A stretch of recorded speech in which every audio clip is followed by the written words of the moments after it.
रजनी को बचपन से ही पेंटिंग का बहुत शौक था।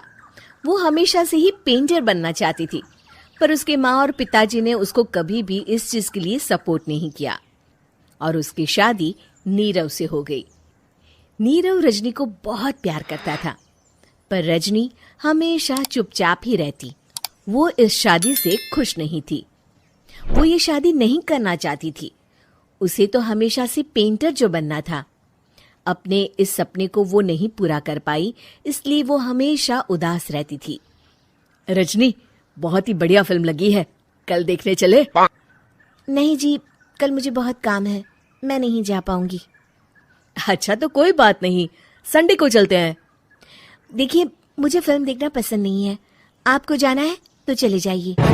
नीरव को मना करके रजनी वहां से चली जाती है और अपने बैग को खोलकर उसमें बंद पड़े ब्रश और कलर्स को देखकर रोने लगती है। रजनी, चलो ना कहीं बाहर खाने चलते हैं, कुछ तुम्हारी पसंद का। जी, मुझे नहीं जाना, मेरी तबीयत ठीक नहीं है। रजनी वहां से चली जाती है। नीरव को समझ नहीं आता कि रजनी उससे इतना दूर क्यों रहती है। वो जब भी उसके साथ वक्त बिताना चाहता है, रजनी कोई ना कोई बहाना बना देती है। एक दिन घर पर कोई नहीं था। रजनी घर का सारा काम जल्दी से खत्म कर लेती है। घर पर अकेले होने के कारण वो सोचती है कि वो आज पेंटिंग करेगी। वो अपने कमरे में जाकर पेंट ब्रशेस और कलर्स निकालकर जैसे ही कलर मिक्स कर रही होती है कि दरवाजे पर बेल बज जाती है। अब कौन आ गया इस वक्त? इतनी मुश्किल से तो मुझे पेंट करने का मौका मिला है। रजनी दरवाजा खोलती है तो उसकी सास अपनी सहेलियों के साथ खड़ी होती है और सब घर के अंदर आ जाते हैं। अरे बहू, सबको शरबत बनाकर पिला दे, बाहर तो बड़ी गर्मी है। उफ। जी। रजनी पेंट ना कर पाने से उदास हो जाती है। उसे गुस्सा भी आ रहा होता है कि उसने इस शादी के लिए हाँ क्यों कह दी।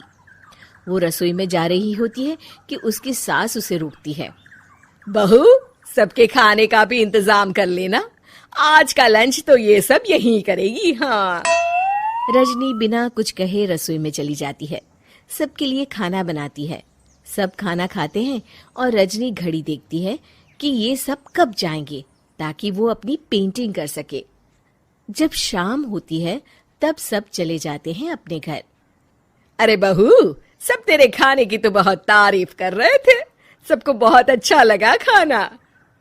आपको मुझे सुबह बताना चाहिए था ना कि आपकी सहेलियां आ रही हैं। पता भी है कितना वक्त लगा सारा खाना बनाने में। अरे बहू, तू ऐसे कैसे बात कर रही है मुझसे? तो और कैसे बात करूं? मैं इस घर की कोई नौकरानी नहीं हूं कि इतना काम करूंगी। रजनी अपने कमरे में जाकर दरवाजा बंद कर लेती है। शाम को जब नीरव आता है तो उसकी माँ उसे पूरी घटना के बारे में बताती है। क्या रजनी ने आपसे इस तरह बात की माँ? हाँ, और पता नहीं उसे क्या हो गया है, शाम से बाहर भी नहीं आई है।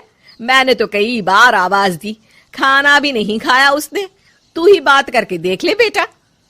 नीरव अपने कमरे का दरवाजा खटखटाता है। रजनी, दरवाजा खोलो, मैं हूं।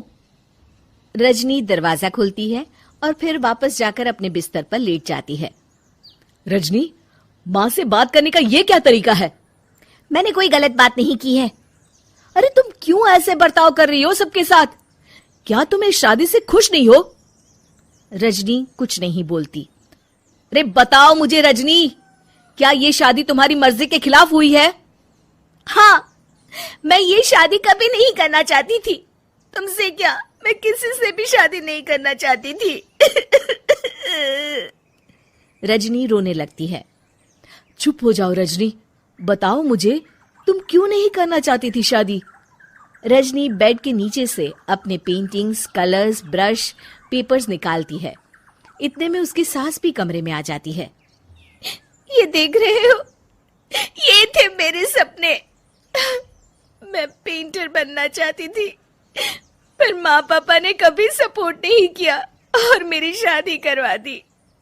मेरे सारे सपने टूट गए। हर वक्त बस गुस्सा आता रहता है मुझे।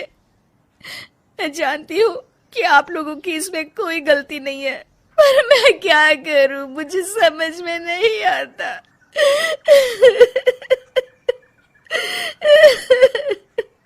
रजनी फूट फूट कर रोने लगती है।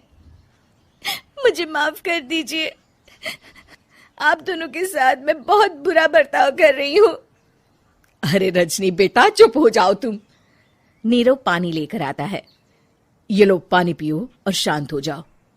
रजनी पानी पीती है और उसकी सास पेंटिंग्स देख रही होती है। अरे नीरव, हमें तो पता ही नहीं था कि हमारी बहू कलाकार है। अरे कितनी अच्छी पेंटिंग्स बनाई है, देखो तो। ये वाली तो मैं अपने कमरे में ले जाऊंगी। आपको ये पेंटिंग्स अच्छी लगी? अच्छी नहीं, बहुत अच्छी लगी। और तुमने हमें बताया क्यों नहीं? तुम जब चाहे पेंटिंग कर सकती हो रजनी। हम तुम्हारे सपनों को पूरा करने में तुम्हारा पूरा साथ देंगे।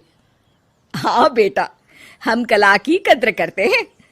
हम कलाकार तो नहीं, पर मुझे गर्व है कि मेरी बहू एक कलाकार है। रजनी, नीरव और सास तीनों हंस पड़ते हैं।